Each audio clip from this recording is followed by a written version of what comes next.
اكلتنا النهارده حرشه قوي وكمان اقتصاديه، وعايزه اقول لكم مفيده جدا وكلها اوميجا 3. ما ينفعش يعدي عليها الشهر من غير ما اجيبها وناكلها كذا مره. عايزه اقول لكم مفيده جدا لاولادنا ومفيده لينا قوي بالنسبه للعظم بتاعنا. طبعا انا جايبه نص كيلو بسارية يا جماعه، نص كيلو. عايزه اقول لك عملت بيه عظمه. طبعا هتبله الاول. حطيت توم وفلفل احمر وملح وكمون وخل، وكمان هعصر ليمون. فلازم نصلي على رسول الله، اللهم صل وسلم وبارك عليك يا حبيبي يا رسول الله، قبل ما نكمل الفيديو بتاعنا. طبعا هنا هعصر ليمونه. التتبيله دي طبعا انا بركنها حوالي ساعه ولا ساعتين، بتخلي طعم البسرية لما تقليها او حتى حطيتيها في الصينيه طعمها رهيب. خلاص، طبعا انا ولادي بيحبوا البسارية صينيه وانا بحبها مقليه.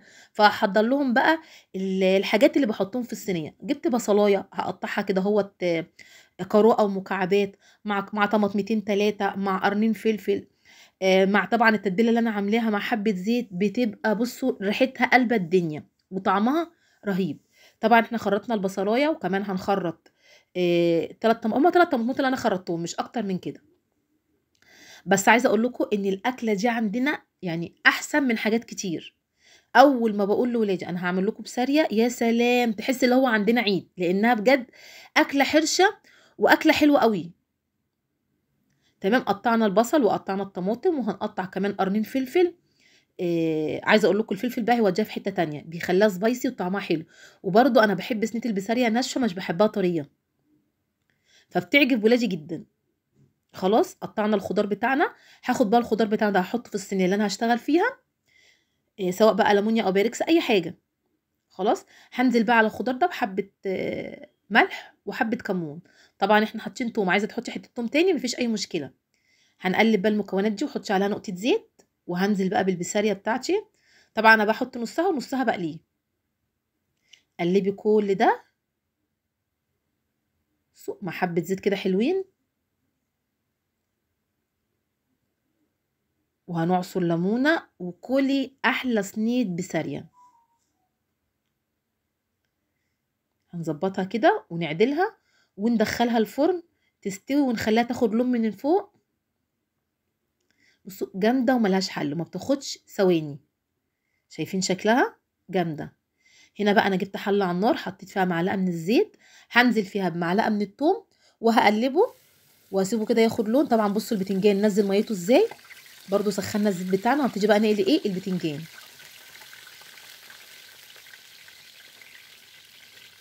عايزه اقول لكم ان كده هو لما حطينا عليه ملح وركناه ما شربش زيت خالص.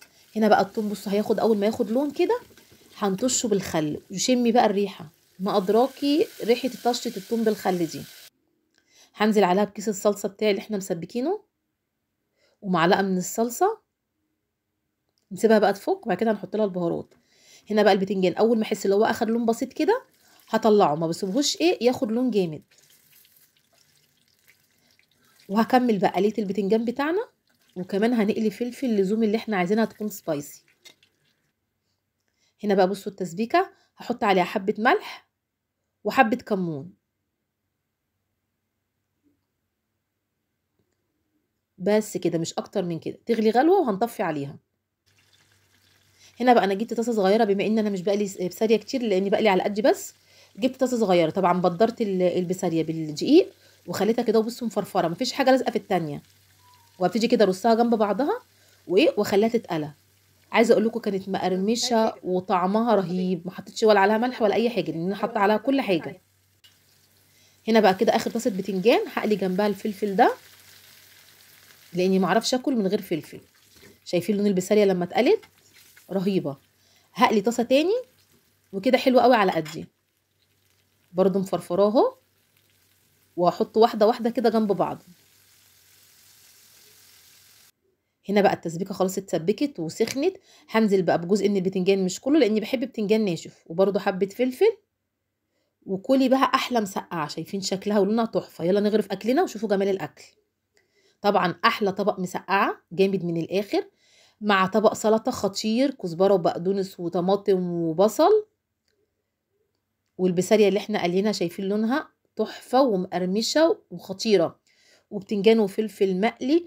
وطبعا صينيه البسله سخنه مش عارفه امسكها، شكلها وريحتها رهيبه.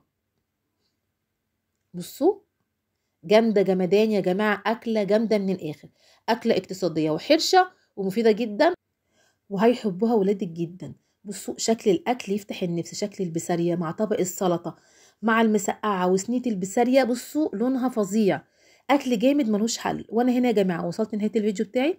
لو وصلت لحد هنا ما تبخليش عليها بالكومنت الحلو والدعوه الحلوه، وتصلي على الرسول في الكومنتات، وتعملي متابعه لصفحه الفيس واشتراك لليوتيوب ومشاركه للفيديو عشان كل حبايبك واصحابك يستفادوا وانا استفاد.